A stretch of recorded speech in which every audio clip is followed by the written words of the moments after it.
know how much people in the church work, how hard they work. I'm very involved in my church, and I get to see a lot. I work very closely with a lot of the staff at my church in different ways, and friends with them, and I know how much they work. And I know how much that work can take them away from like big, impactful, like personal stuff that really the church is there for, right? And so I think with the technology expanding so much, there's just a great opportunity to leverage it more. Hey everyone, my name's Alderin. I am one of the founders and the CEO of Sermon Shots. Sermon Shots is a platform that repurposes your sermon. It uses your sermon to turn it into all kinds of different content and just helps make it more efficient, time-saving, but allows you to also have the complete flexibility of designing things the way you want. This is my Faithfully story.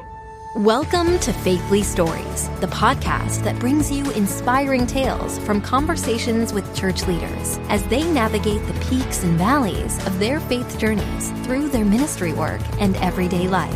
Join us as we delve into their challenges, moments of encouragement, and answered prayers. The Faithfully Stories podcast is brought to you by Faithfully, an online community committed to empowering church leaders, pastors, staff, and volunteers. Learn more at faithly.co. Get ready to be uplifted and inspired as we unveil the heart of faith through stories from the front lines of ministry on the Faithfully Stories podcast. Could you tell me how your faith journey started? So I grew up in a Christian house, so very fortunate for that. Grew up going to church, saved at a young age, always been part of the church from as early as I can remember. Going into college, moved away, went to college for 4 years, and progressively just kind of got away from church. Not necessarily because I was like against it, just being in college and all the things about being living on your own just kind of took me away from that. And after going to college, met my wife in Chicago. First, I moved out there for my job a few months after college. Probably about 2 weeks after moving there, I met my current wife, and we just, within a few weeks, started going to church together there in Chicago. And from then on, just kind of progressively got more and more involved in the church and back into things. And since then, just been super involved in church in all kinds of different ways. But that's my, 2-minute quick journey. Where'd you go to school? Iowa State University. So I went there. I chose there because I wanted to be an architect, but very soon realized that it wasn't for me and ended up switching to statistics. My architect friends call it archa-torture. I heard all the torture stories, and I was like, I thought this was a good idea, but I'm not sure if I'm really committed, and so this sounds like too much for me. I heard that sort of work helps really filter out the people that aren't really committed, and it worked for me. Got me out. So what was it about college that, made you kind of get distracted with your faith? Yeah. Well, probably all those things, right? It's living on my own, no longer, I get to make all the decisions now. Probably the friend group that I was really in, that just wasn't their thing at all, and so never really had somebody to be holding me accountable to that. Party scene, sure. I mean that, off college, staying up late and not wanting to wake up early Sunday morning, right? So all those things for sure. I will say one thing. The one thing that just I feel like has kind of held me connected though. So I was always one to study a lot. So I worked hard in school, and my roommates were very loud most of the time. And the one way that I helped drown everything out was listening to music. And I didn't have any sort of fancy thing. I had one radio station that was able to work, and it was the local Christian radio. And so I listened to that all the time while I was studying. And so that was the one thing that just kind of kept me there. And to this day now, I don't know if it's because of that, but to this day now, every time I work and I need something to really focus, that's what I do. Headphones on, Christian music, and play it in the background, and helps me really stay focused on what I'm working on. I'm exactly like that. I only listen to Christian music, but when I'm working, I'm not really, it's like background music. And so I'm so used to it. Yep. It's like it just really sets me up to be able to really focus. But yeah, I listened to it, 5 hours a day. I couldn't tell you much about the people, or I couldn't say the names of the songs or anything because it's just in the background, but all the time. So what was it about Chicago that made you want to go back to church? Yeah, well, I would say probably a combination of things, but I finally had the one person that was actually like a little bit more accountability than I ever had, right? It wasn't hard. I just like, it was just like a conversation of like, we should go find a church. And I was like, yeah, we should. Wasn't hard. I just never had that in college. And so, yeah, just, it was pretty simple. How long into your dating were you like looking for churches together? Testing my memory here. It's been a good 15 years now. Probably not too long. I would say maybe like 3 months into it.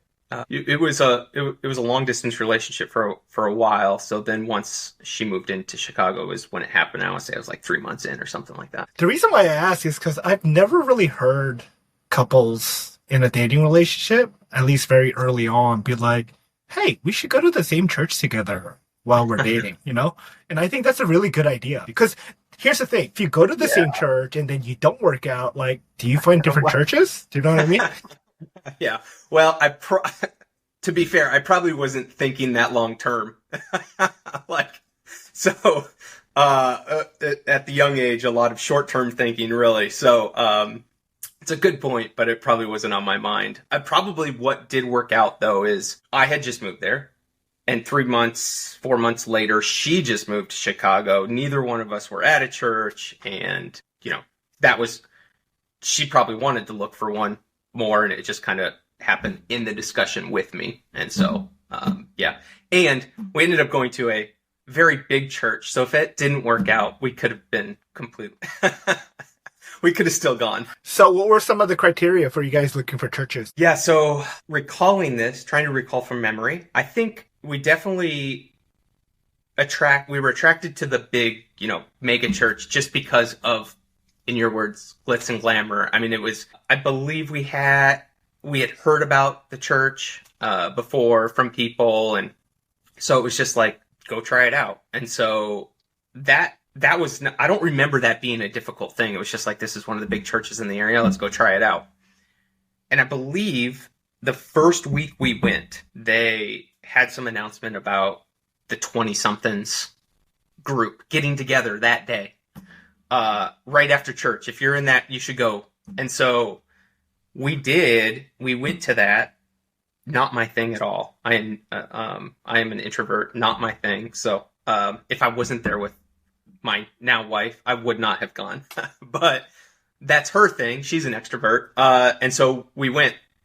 And right away, I don't know what it was, the person leading it, shout out to, we were in small group and everything together. Her name's Devin Klein, and she works at Glue now. She was a huge part of connecting us. We just connected with her right there.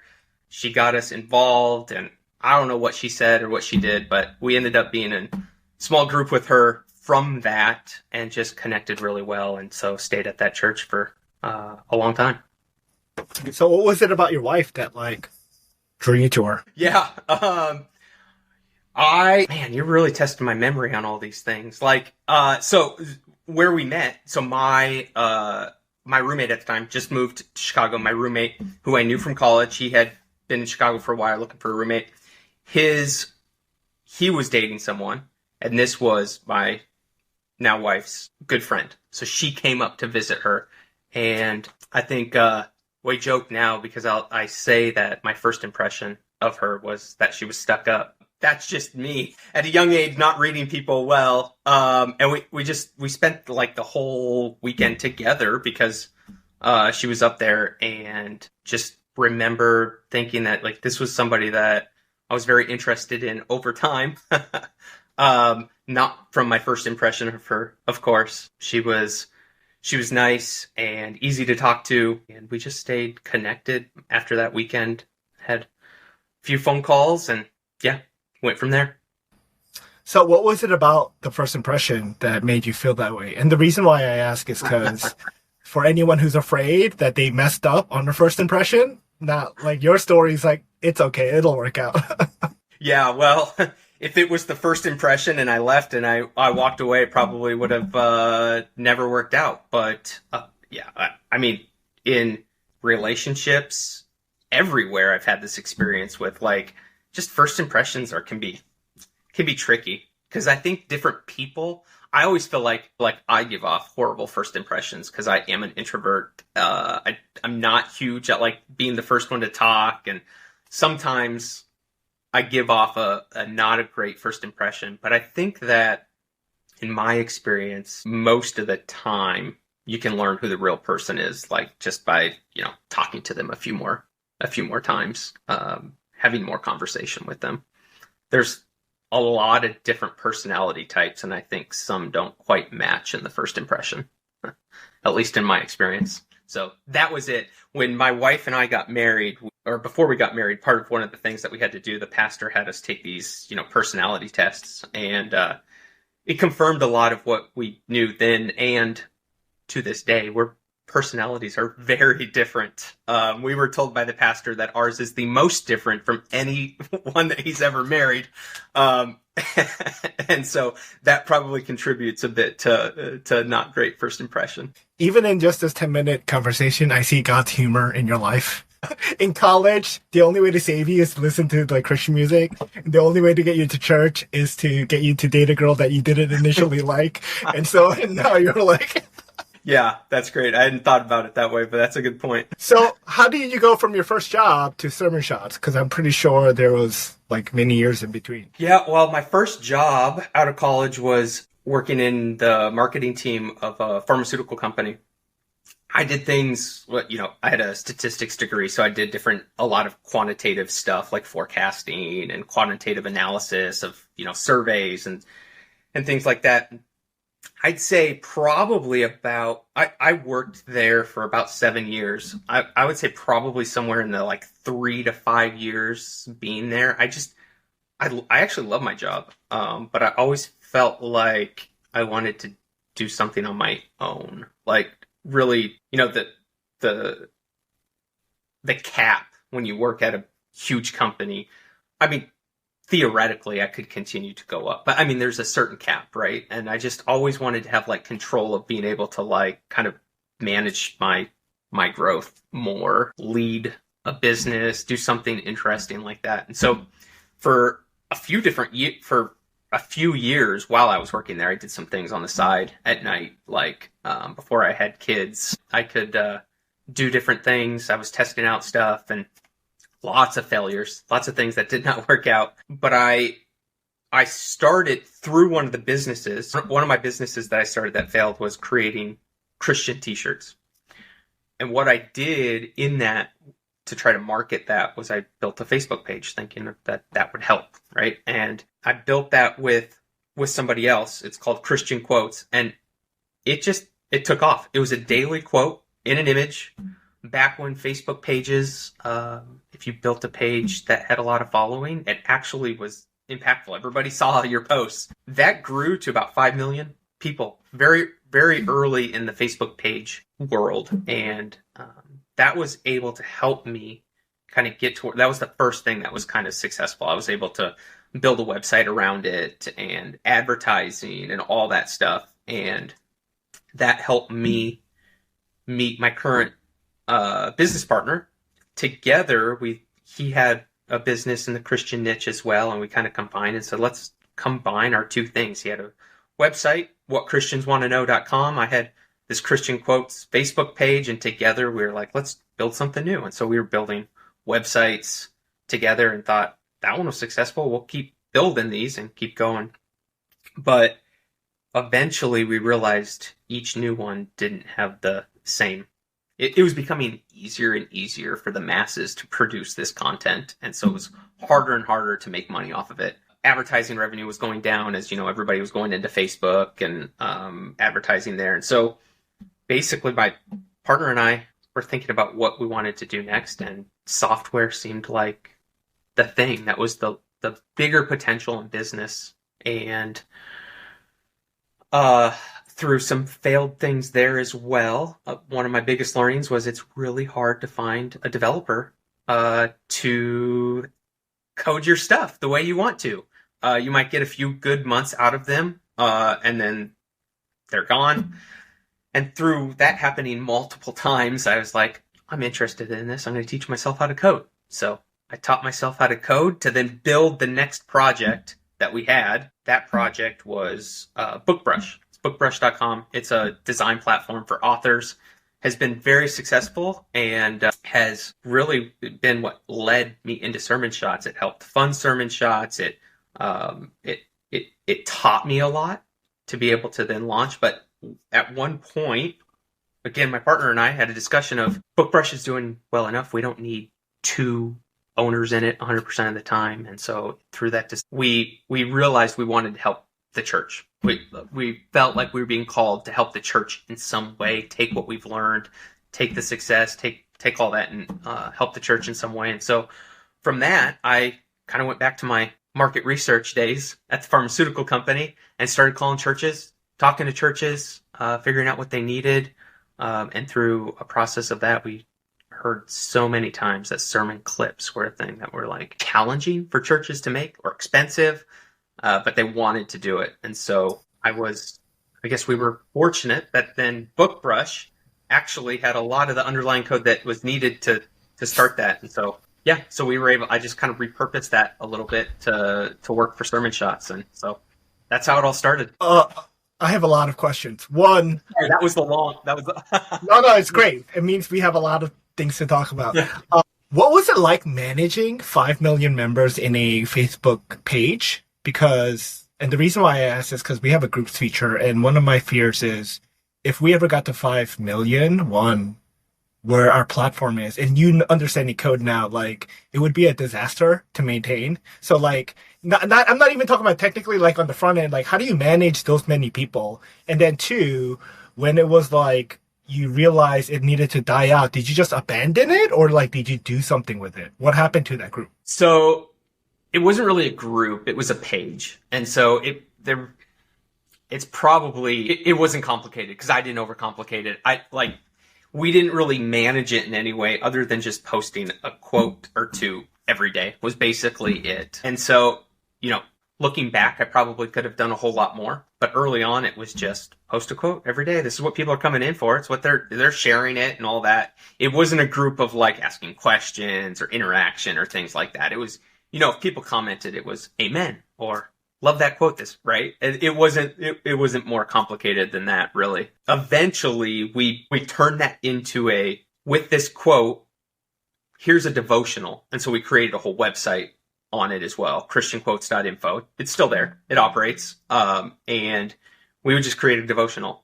And that is where more interaction would happen there. And so we had a pastor on staff who would take email questions and things like that, or still do to this day. He takes questions and all that, but it's not, it definitely is not as complicated or as much community as Faithfully is. So, much simpler than what you probably have. Wait, so is the Facebook page still active, live? Yeah. So wow. It's still there. Yeah. In the early days, 5 million people, if we posted something, it could crash our website. Over 1 million people would see each quote we posted. To this day, I mean, it's like 100,000, 50,000. It's just so small now that it's just not what Facebook's driving people to anymore. And so, yeah, but it's still there. We still, pastor on staff takes questions there. There's a new quote every day still. It still operates.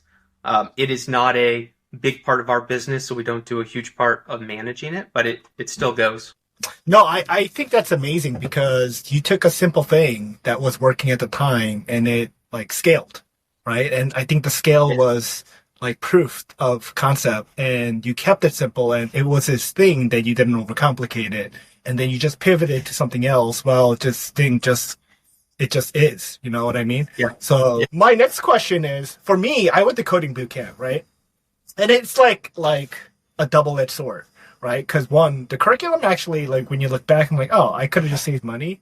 But the camaraderie with other people, my friends, was actually a good thing because like coding's rough. So for you, like how did you even get into it? Yeah, well, I will say to this day, and looking back, I may not have done it the right way if it was if it was going to be my long-term career thing, because I am not an expert coder at all.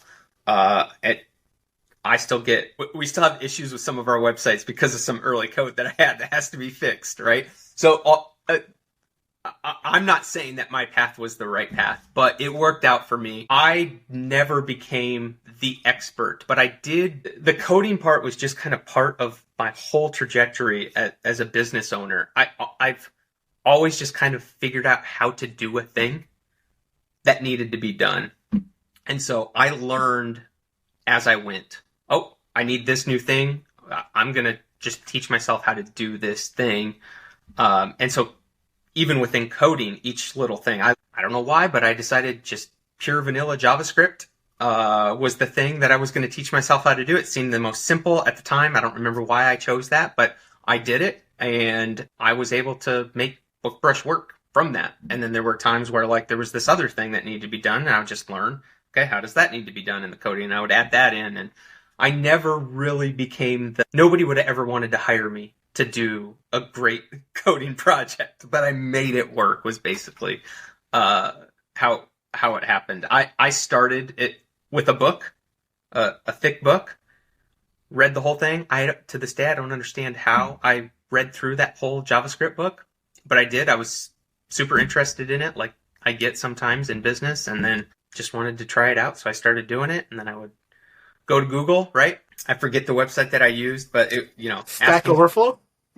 Right. Stack Overflow. I asked questions. I would Google Stack Overflow, right? Like all the time when I had something. I mean, that was one of the good things about choosing plain pure vanilla JavaScript is like it was almost an answer to every one of my questions. So I did a lot of copy and pasting, and did it work? Nope. I'm going to go try a different one. Did it work? I did a lot of that early on. Yeah. I don't remember exactly where I was going with all of that, but that was my journey of learning to code.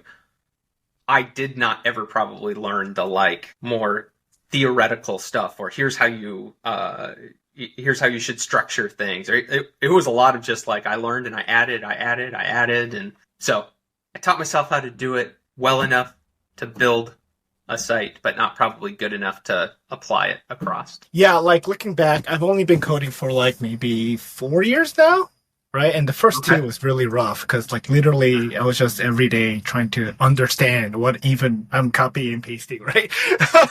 And like you might think you're an average coder, but you are an amazing startup founder because that's the attitude and the mentality and the hustle you need of like, I'll just learn it. Like, I'm not scared, right? Like, what's the big deal? It might take time, but like, we'll get there. And I love that, like, exuberance in you. Where does that come from? I don't know where that comes from. I get, I get super interested in a thing, and I just like learning. And so I think both of those things combined, just like when there's a need in the business and I'm interested in it, it's easy for me to like just consume information. But I don't know. I guess it's just something that's been there. How did you start Sermon Shot? And now I understand what you mean by use the old code, because it was like kind of similar thing. So that's smart. Yep. Yeah. It just so happened to be like, I wasn't looking to do that. It's just like, that's the story of your life, Corey. It just kind of, God just does things for you. I mean, when we realized like sermon clips was the thing that people wanted, it was like, we have the video tool already made. Like I just need to repurpose it slightly I think we could do this really quickly. And so, another thing that just kind of dropped on our lap was, early on, we were testing other things that weren't working out. And what happened in one of those conversations, I had a conversation with, I don't know why he got on a call with us. We were trying to get some feedback on things, and Kenny Jane, you may know him, he got on a call with us. I had no idea who he was at the time, and the conversation was not about sermon shots or anything, but it went there at one point, and he had some great feedback for us. We implemented something, and he just really liked it. And he said they were getting together, him and some other Christian business leaders in the church space were getting together. He said, you should present this idea. Can you build something? We're getting together in 3 months. I was like, I think so. I think we could have an MVP in 3 months. That was kind of quick, but again, going back to like, I'd be able to repurpose that. And so we had a very early MVP that just fortunate to be able to present in front of a good group of business leaders that not only knew like what was needed in this space, but could give some really great feedback too. And so we presented, and it presented well enough, got some great feedback, and was able from there to then develop the idea a little bit more. And within a couple months of developing it a little bit more, we launched the beta version of it, and we were able to get about 100 people to use the beta version of it early on, and gave us some great feedback. And like after hearing from those 100 people, like how much time it saved them and what they were able to do, we realized right then that like this is what we wanted to do, and it definitely was needed. And so from then on, we've just been building it. So what is your dream scenario for Sermon Shot? That we can continue to just help the church. Really, that's what started it all from the start. It's great that not only can I build a business, but I'm helping the church as well. Save time, produce more content that's spreading. And so my dream with it is that we can helping the church in this amount of space. Like I want to help them in this amount of space, like continue to expand what we can do to help the church. I think there's so many opportunities still for me to have 10 years worth of continued improvements on sermon shots to help the church. So what is it about church that really resonates with you and you wanting to help the church? So I guess I know how much people in the church work, how hard they work. I know I'm very involved in my church, and I get to see a lot. I work very closely with a lot of the staff at my church in different ways, and friends with them, and I know how much they work, and I know how much that work can take them away from like big, impactful, like personal stuff that really the church is there for, right? And so I think with the technology expanding so much, there's just a great opportunity to leverage it more. And I just think that the people that I know in the church do such great work of connecting with people and, just being the support system for people in the church. That's really what their, big goal is, right? They're making disciples within the church. And I know that some of this tedious work can take them away from that. So what made you fall in love with your church? I'm going to probably feel repetitive here. Again, by chance, we moved here to Indianapolis 8 years ago or so, and came because friends said this was one to come try. And just like the story of going back to how I connected with the 20-somethings, that day when we were there, the very first day we showed up, hey, we're having pastors get to know all the new people in the church tonight. And it was like, okay, I guess we'll go. And so just meeting the pastor and being first of all, just being at the church and really feeling like they were speaking our language, but then connecting with the pastors and hearing from them about their passion. Those two things, just the same way as connecting with Devin at the church for the 20-somethings, just like connected us. That same thing connected us right away. And we've been with that same church now since we moved here. Do you have an example of a specific time where like it made a real big impact and resonated with you? Yeah, I do remember the church being very welcoming. Basically, the whole way through, everything was just like, felt like they wanted us to be there. All the way to the end of being invited to the event, Meet the Pastor thing, and they actually wanted us to be there and meet us. I think it just has always felt welcoming to new people. I think that was a big reason for connecting early on. I also got a little bit dragged into, not dragged, slightly pushed into things that have helped me grow as well. So I remember just a kind of a funny moment. Somebody in our neighborhood where we lived had said, going to our church, had said, like, if you guys, speaking to me and my wife, if you guys lead a small group, I'll join. But I'm not going to be in a small group because they didn't feel like they could join another small group. And so the next Sunday, I asked one of the pastors, hey, if I was interested, if I wanted to lead a small group, this was a huge thing for me. Again, introvert, not like that at all. But I was like, okay, all right. I feel like, okay, if somebody's telling me this, I better at least kind of. And I asked him, and the pastor was walking by just as I asked him, and he's like, Adam, Corey wants to lead a small group. What should he do? I was like, no. I was just wondering what does it mean to be a small group leader? And he just kind of he pushed me into it. So I didn't have I didn't feel like I had an option. So that's just one story, but that has helped me stay connected or very much be connected in my church. No, that's an amazing story. So are you still a small group leader now? I have always been a small group leader until our small group broke up. Not for bad, but just broke up. And so now we'll be leading a small group here probably coming up. But yes, basically since then until the last 6 months, I've been a small group leader, and I've coached now small group leaders. I am part of the leadership team with the pastor at the church. And so I've done all kinds of things at the church now. You know what's fascinating? Because when I hear your story, the image I get is you are highly favored, my friend, because God keeps putting you in situations where you unexpectedly is forced into something, and you have such a pure heart. You're like, okay. And then you figure it out. Because if it was me, I'd be kicking and screaming and cursing and why? And then I would do it, right? But for you, you're like, oh, okay.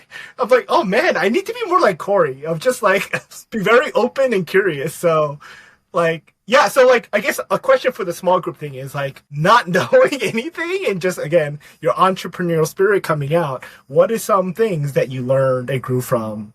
And now you appreciate oh, wow, I'm really glad I did this. Well, I think, I'm not sure if this directly answers the question, but kind of does and goes with what you're saying. One thing I've learned is every time that I have said yes to those things, I have been extremely uncomfortable.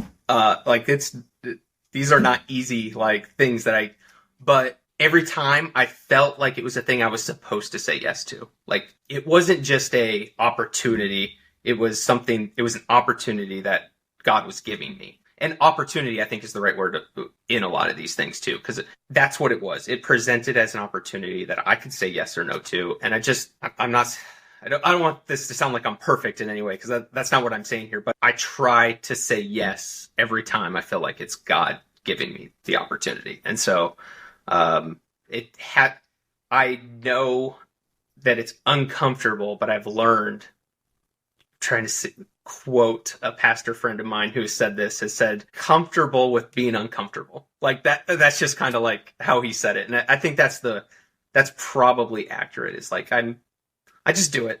Okay. If I feel like God's asking me to do it, then okay, it'll work out. So yeah, he's helped me along the way. That's for sure. Because leading a small group, leading a business, coaching people on small group, these are not things that come natural to me. These aren't easy things. So that's definitely not me. No, and I think you are the perfect example of being what it looks like to be comfortable with the uncomfortable. So I hope you give yourself more credit, because you have a lot of courage to say yes, because it is scary to say yes, but for whatever reason, you just kind of do it. And I'm so amazed to meet someone like you. Yeah. I appreciate that. What has fatherhood been like for you, of the ultimate unknown, and navigating uncomfortable situations? Oh, man. I mean, we could probably have multiple podcasts on just the answer to this. I have a wide range of kids. So my youngest is 6 and my oldest is about to turn 13. I have 3 kids. I have a 10-year-old in there, an adopted 10-year-old. And so there's lots of things, from ages to the gender differences to, adopting, the process of adopting.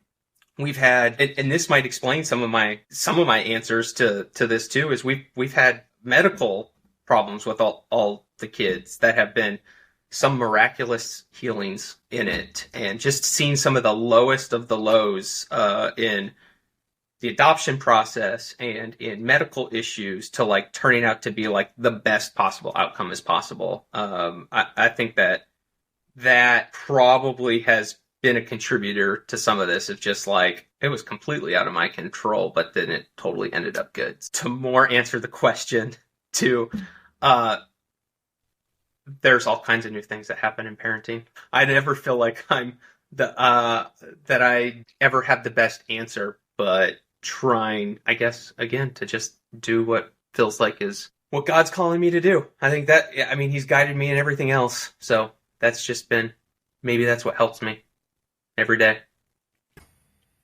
Great answers. Great answers. Last two questions.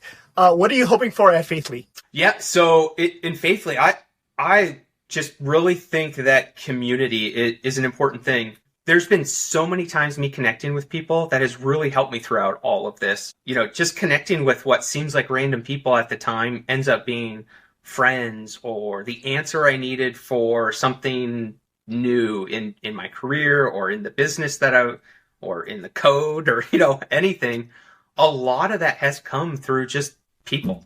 And I feel like the more that we can kind of help each other, we're all in this together, the same end goal, right? And so I think some great things have come from just meeting and being a part of people helping me, but me hopefully helping other people as well in the process. So that's what I'm really looking for in Faithfully, is just being able to have another place of community and meeting new people. And how can we be praying for you and your family? Oh, yeah. What's a good prayer request right now? You know, trying to put all this together, owning a business, running a business, and having 3 kids and a wife, and all the things that comes with all those. I'd say the biggest thing is help me make the right decision.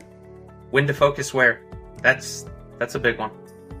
All right, Corey. Thanks for coming on. This is great. Thanks. It's great being here. Thanks for having me. All right, that's it for the podcast, guys. Bye. Thank you for tuning in to the Faithly Stories podcast. We pray this episode gave you the encouragement you needed to continue on your journey.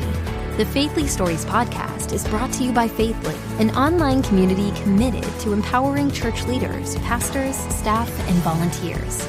The Faithly digital platform offers innovative and practical tools and resources to enhance connection, foster collaboration, and promote growth within the church and ministry space.